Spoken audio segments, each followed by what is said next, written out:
So now we're going to move to yet another aspect of motor behavior, in this case motors at the molecular scale, and Krishanu Ray will tell us all about those. Okay, thanks Upi for inviting me for this workshop, and especially to Sitabro for keeping up with my indiscretions. I thought the conference will start on 4th, so I landed up 3rd night. So Sitabro was very kind to host me. So what I'm going to tell you today is not so much as neurobiology in true sense. It should be called neurobiology. It's more of a molecular biology with cellular connotations towards it. It so happened that this problem is best addressed in neurons, which are the longest cells found in the body.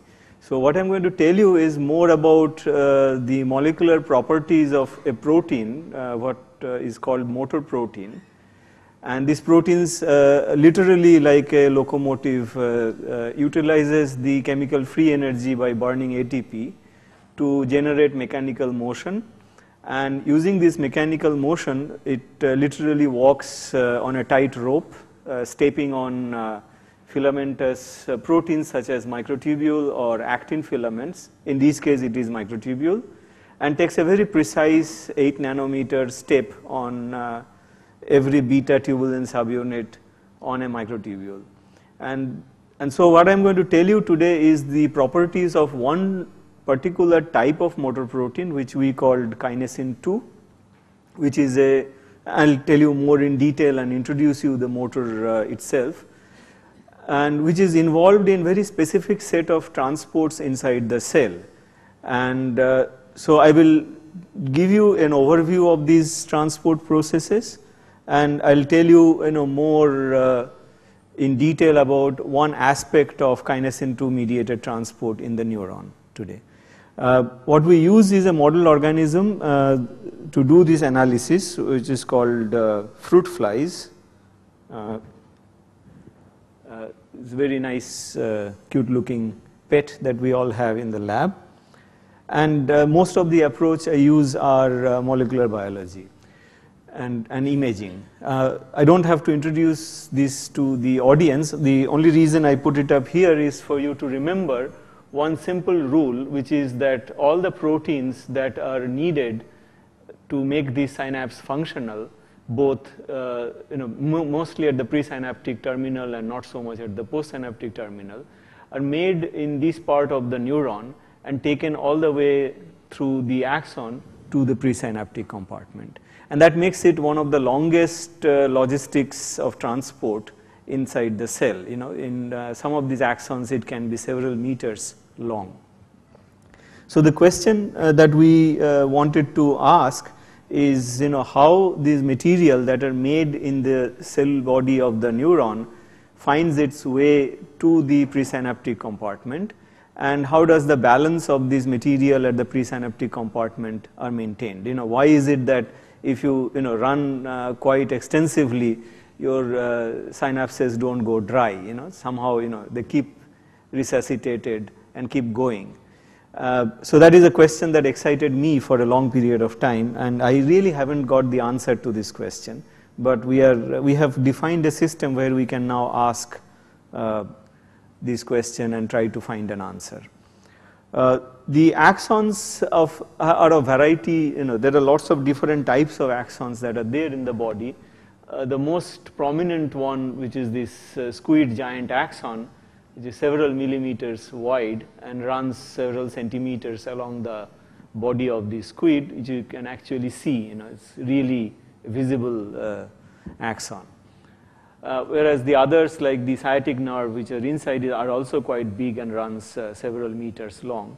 And the axonal transport deals with the phenomena that maintains the movement of both vesicular material as well as soluble proteins through this axon to the presynaptic compartment. Most of the axons doesn't carry ribosomes, so most of these are proteins that are transported through the axon by using these molecular motors.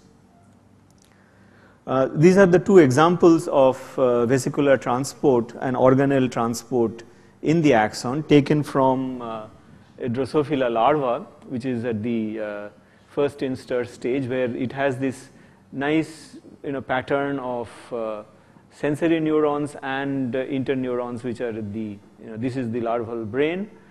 And what I'm showing you is a movie recorded from this part of the sensory neuron. This is the cell body over here. And the vesicles are marked with one of the presynaptic vesicle protein called synaptobrevin. And you can see there are lots of these movements that are going on over here, which are both bidirectional. This is mitochondria labeled with, again, fluorescent protein. And what again you can see is that there are both stationary and mobile organelles in the axon. And this little twitch tells you that when we recorded, this animal was alive and intact and trying to wriggle out of the trap that we set in. So the question is, why does these movements look so different, and is there any regulation in these in this movement pattern? It reminds me of the city traffic in a way. It's quite crowded, especially if you go to cities like Pune or Bombay. You'll see a lot of traffic jams once in a while. Then there are clear highways, some traffic will move through it, and so on.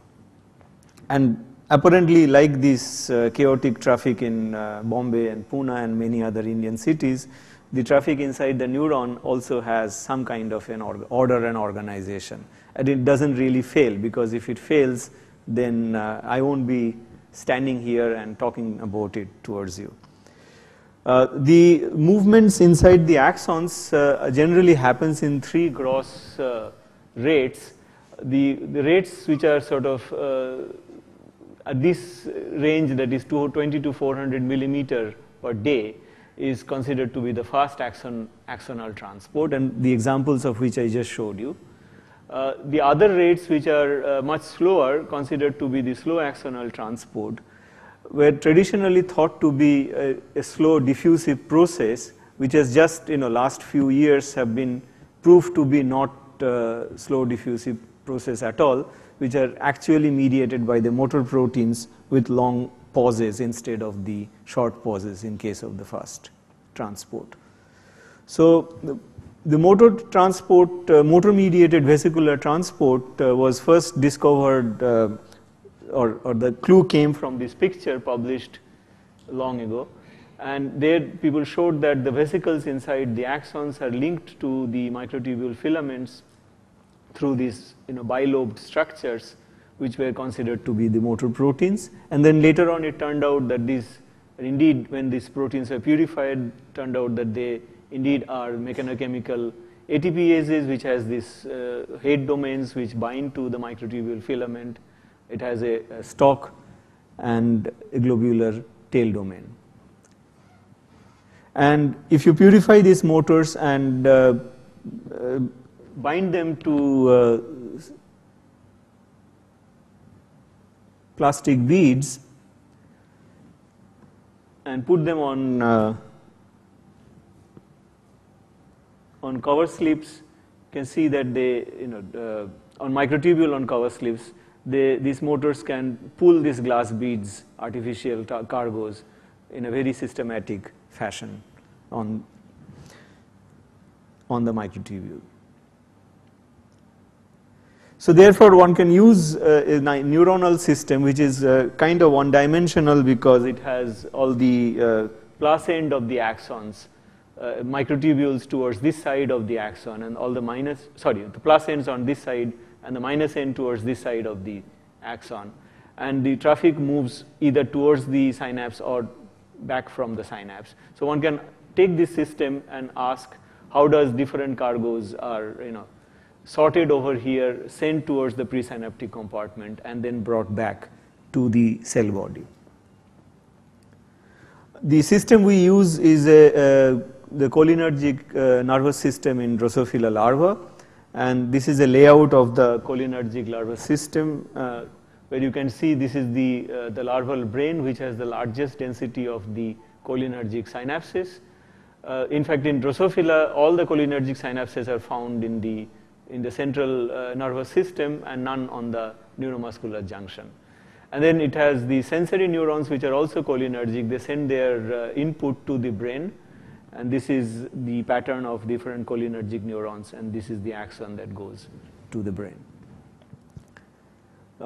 If you open up a larval system and label presynaptic vesicle, in this case it's a RAF4 labeled vesicle, you can record movements in a very persistent way that these vesicles keep moving in these segmental nerve neurons. So these are essentially the sensory axons that are sending their cargoes towards the synapse. And these are sort of, this movement occurs at a rate of about 1 microns per second and has a persistence of run length of 1 micron on an average. This was one of the most unusual runs we recorded, which has about 7 microns run length, and it kept going. Our recording period was 10 seconds, and if we recorded longer, probably we have gotten this run even longer. So this is an indication that some of these vesicles can run really persistently for a long distance in the axon. The axonal apertures are quite narrow. So this is a cross section of the segmental nerve, and the movement that I showed you probably happens in one of the sensory neurons, which has about 200 to 300 nanometer aperture, and typically it contains about 10 microtubule filaments, and often the space is filled up with large organelles such as mitochondria, and therefore this vesicle that I showed you have to negotiate through this crowded space while moving in the neuronal aperture through the axon.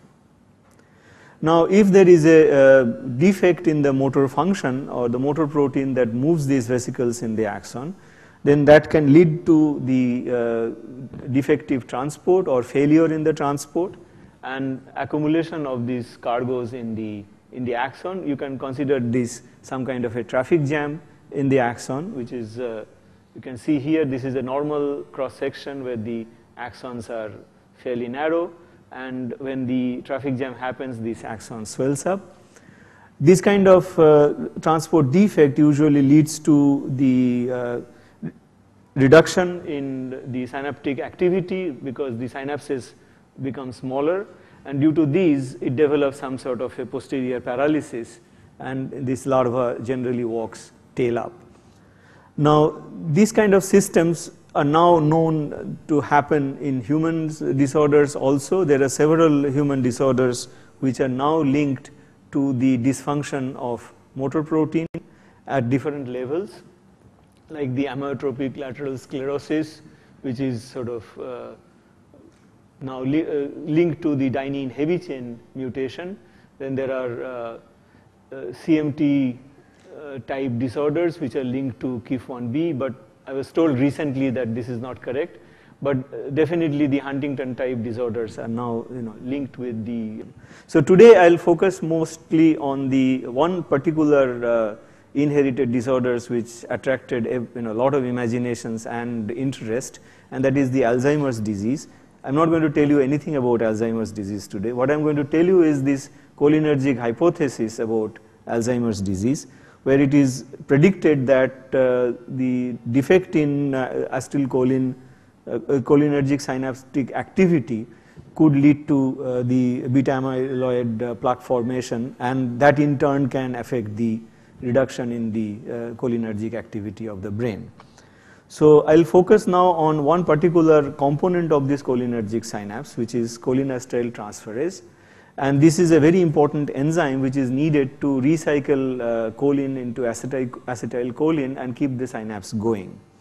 It's a soluble protein which is shown to be transported in a diffusive, slow diffusive manner in the axon. And this is the data which shows the rate at which the acetylcholinesterase activity grows over a period of time. in contrast, sorry, the cholinesterase transferase activity in contrast to the acetylcholinesterase activity. And most of these enzyme is located, as you can see over here, in the larval brain at the presynaptic boutons. Right here, the green is the cholinesterase transferase, and the red is the acetylcholinesterase. So it's a soluble protein present mostly in the synapse, but made in the cell body of the neurons, which are located quite far away. So typically, in this case, several microns away from the synapse. So how does this soluble protein reach the synapse? We initially showed that the mutation in kinesin 2, which is a heterotrimeric complex of two motor subunits and a non-motor accessory protein, which looks something like this, which has these two motor heads, a stalk and a globular tail domain. This is the cartoon that represents the kinesin 2, which we showed that the accessory protein binds to the stalk, and the motor has a flexible stalk domain which opens up at the N-terminal end, and it has a different implication in its mechanical activity. So what we then did was we wanted to understand how exactly kinesin 2 regulates CHA transport in the axon, and we used a photobleach recovery assay where we just bleach part of the synapse or the axon and look at the rate at which it recovers. And these neurons were genetically modified to express a GFP conjugated cholinesterase transferase, which again localizes to the presynaptic compartment. And this is an indication of how it happens. So if you bleach parts of the axon and let it recover, you will gradually see the fluorescence will recover in this axon, but it never reaches the initial state of fluorescence, because there is always some amount of the static fluorescence that accumulates. This is the rate at which the regular GFP, which is considered to be just diffusing in the axon, recovers. And if you sort of compare these two movies, you will immediately recognize that the recovery rates are much slower in case of GFP-CHA. We then found that the recovery rates of GFP-CHA is proportional to the recovery rates of the motor that is considered to transport this protein, and then showed that the motor indeed binds to this protein through one of its tail domains. And this is the final experimental data. What we did was we created two different animals, one expressing a kinesin 2 without one of these tails, and the other expressing a full-length motor with both tail intact. And we found that the animal which expresses a kinesin 2 motor without the tail cannot pull down the cholinesterase transferase, although the motor is intact, whereas if the tail is present, then it pulls down both the recombinant and the endogenous protein. And this is just a genetic rescue experiment to show that the tailless motor cannot rescue the recovery as much as the full-length motor, which is shown here. And this recovery rate is much smaller than the regular recovery of diffusive GFP. So this suggested that kinesin 2 directly interacts with cholinesterase transferase through one of its tail domains, and this interaction is critical for its movement in the axon. This was quite surprising because soluble proteins were shown to transport in aggregates in the axon, and these aggregates were shown to transiently form and were not shown to associate with any particular motor. So here we find that a very specific example of a soluble protein which directly binds to a motor protein, and then apparently it moves in the axon. When we made the chymographs of these recovery movies, we found that unlike the GFP, which has a bidirectional recovery pattern, which is typical of a diffusive recovery, the GFP-CHA recombinant protein has a unidirectional recovery, and this recovery is blocked in kinesin 2 mutant also, and it cannot be rescued by the tailless motor, but it can be fully rescued by the full-length motor protein. And this pattern is similar to the pattern of the motor itself, which shows this biased anterograde moving recovery pattern. But what was interesting in this kymograph is that we don't see any line or linear traces of the recovery, which Sandhya will show you tomorrow more in her talk, which is the typical of vesicular transport in the axon. What we see is a very gradual kind of recovery, which looks very similar to the recovery of the diffusive GFP. Now this is what people have shown earlier, where the soluble sorry, I think I forgot to link up the movie, it will not play. But you have to imagine that in case of the other known slow component transport, the cargoes which are transported in slow component, people have shown that these like neurofilaments form a filamentous structure, and this filamentous structure move persistently towards either anterograde or retrograde direction. Or in case of the other soluble proteins such as synapsin, synuclein and glucose synthase, they form these little aggregates which sort of slowly move along the axon.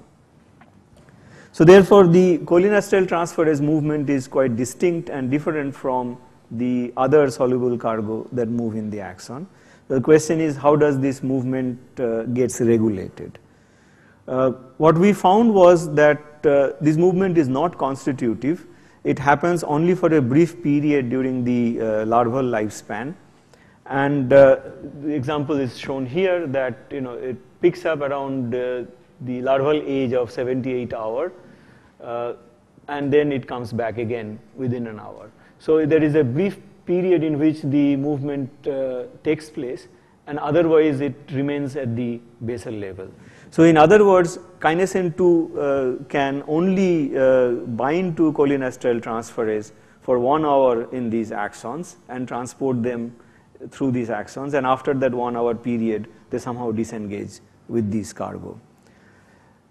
Incidentally, when we looked at kinesin 2 motor alone, we found that the motor recovers consistently at all stages of the larval life. So that indicates that the motor keeps moving consistently, but the cargo can be only moved for 1 hour during this period. So it is quite perplexing for us at that point of time, which we have now analyzed further, and it turned out that there is a sort of global cue which is present all along the axon. In this case, the data that I showed you is only recorded in a 10 micron axon.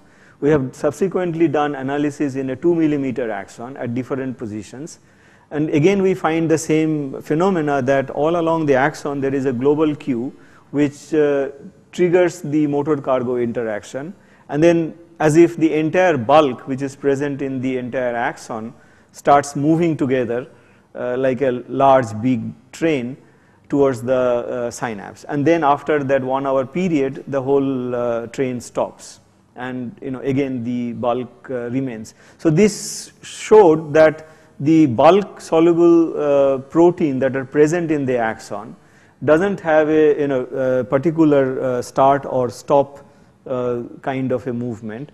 They present in the bulk, and the motor which is moving has a the periodic association and dissociation with this cargo, and that causes a sort of a period in which the whole bulk will move in the axon, and then a period when nothing will move at all. This kind of explains the bulk movement behavior of many other soluble cargoes that has been shown to move in a similar fashion in the axon, but we need to sort of analyze it even further and understand more in detail about the molecular biology of this cargo motor interaction to get a further clarity on this regulation of this process, and that's where the whole idea is rests right now. How much time do I have left?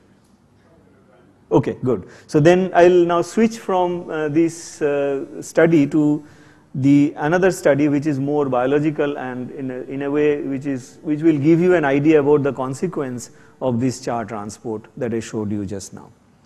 So when we looked at the axons in this mutant where the charge transport is defective, what we found was two kind of phenomena. One, that there were this large electron dense material which is accumulated in the axon, and it sort of delighted us. We thought that, okay, we got the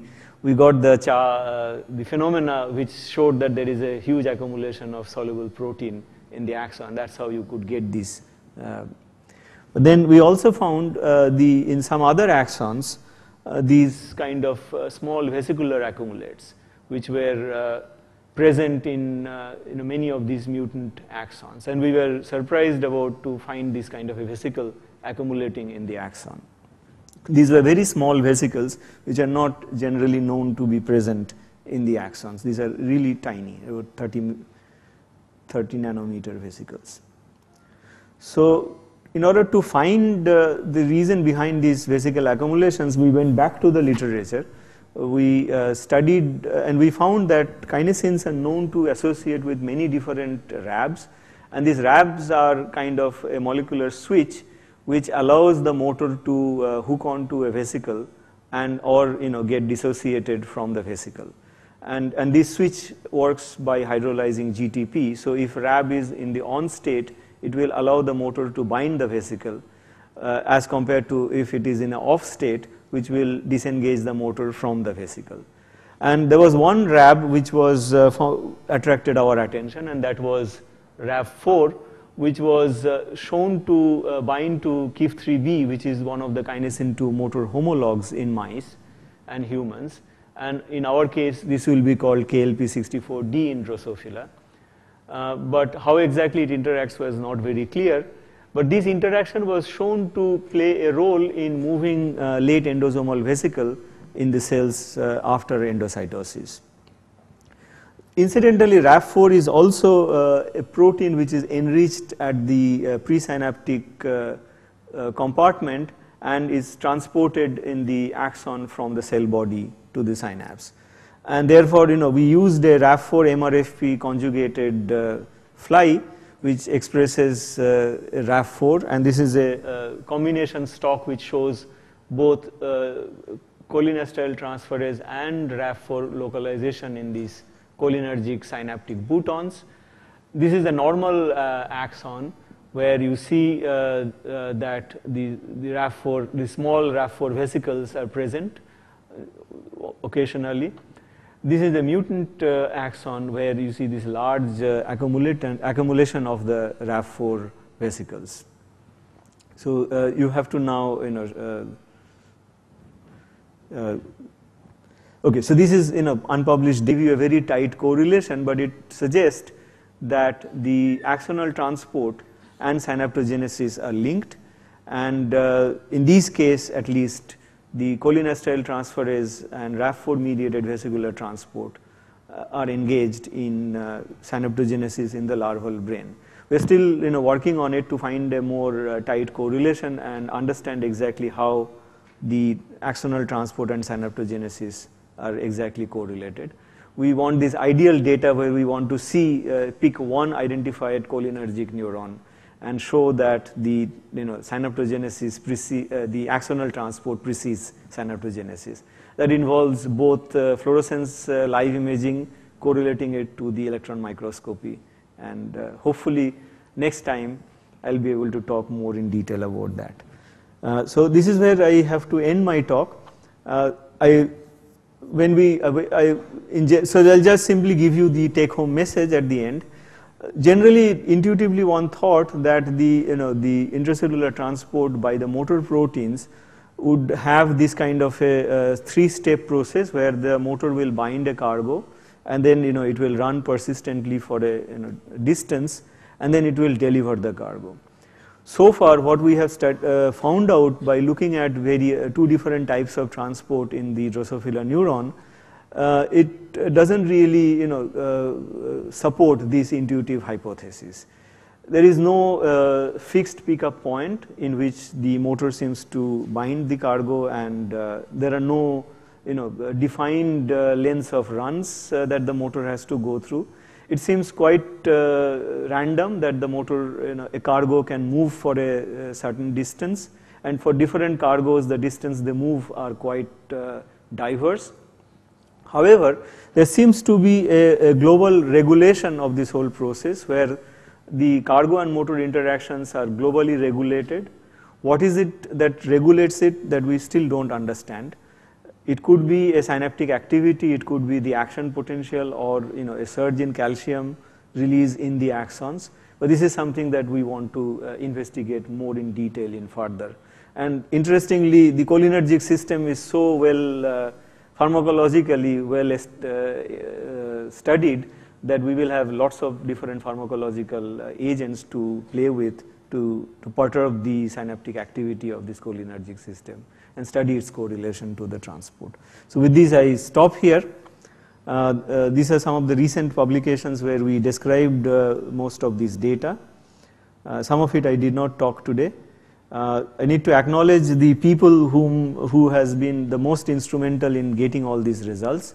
The results I spoke today is mostly done by Aparna, who has just finished her PhD thesis, and the EMs were done by Seema in the lab, and the project is now carried on by Swagata and Anuttama, two of my PhD students.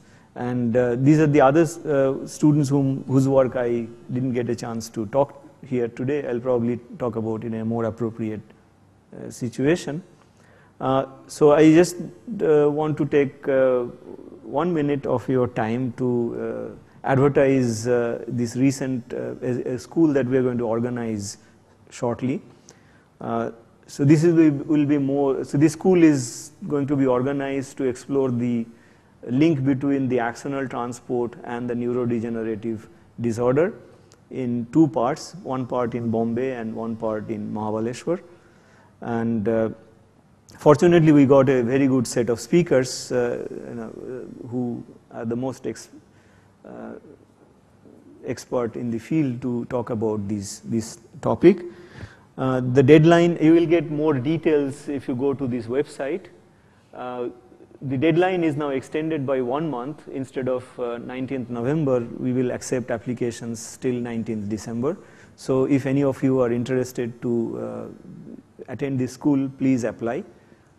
It's open to everybody, both physicists and biologists, and we'll try to sort of accommodate as many applicants as possible.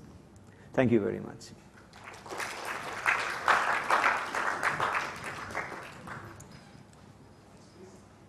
So thank you very much, Krishanu.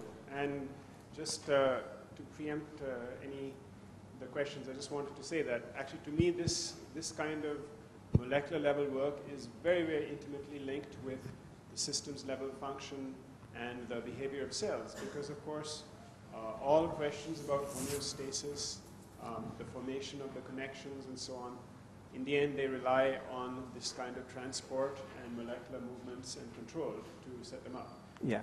Now, one of the most interesting and exciting thing would be to study how the learning process, when you keep stimulating it regularly, affects the transport. Absolutely, I'm going to catch you and some others later. But anyway, right now, questions please.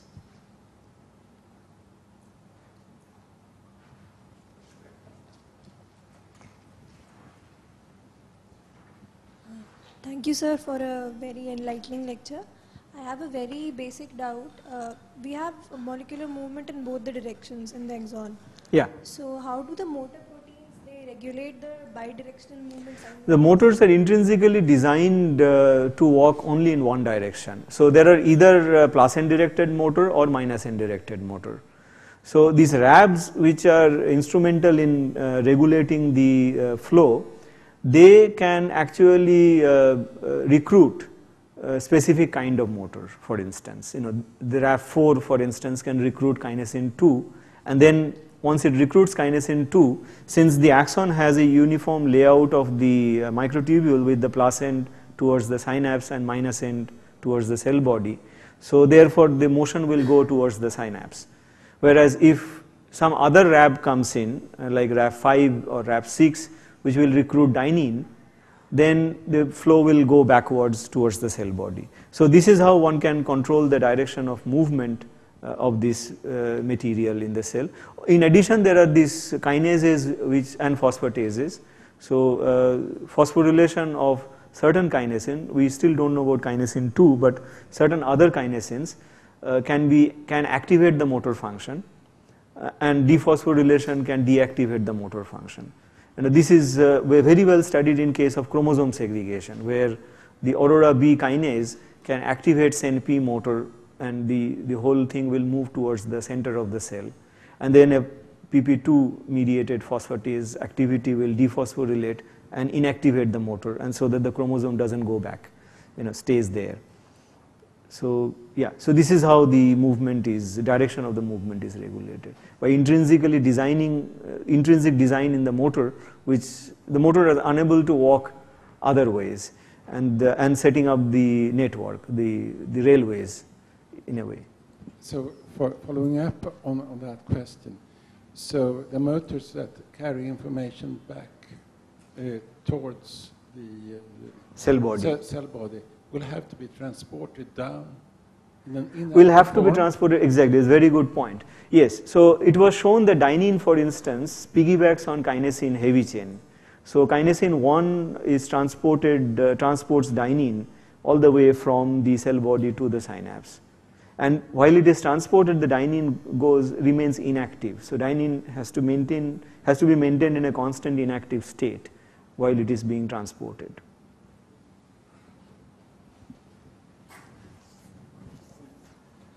Yeah.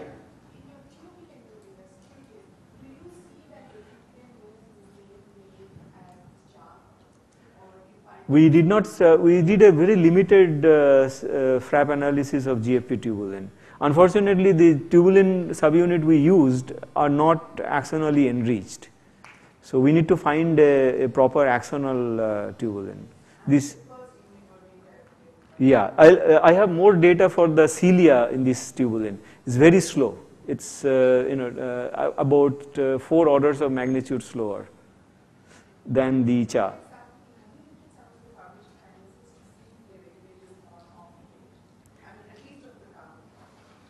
So far, I don't know about any such. Who? Junk. Is there any such global regulation of junk? No. Anyway, we'll talk about it later. Okay, then, if there are no more questions, I'd like to thank all the speakers for this morning's session, which has spanned a very, very wide range of topics. So thank you very much.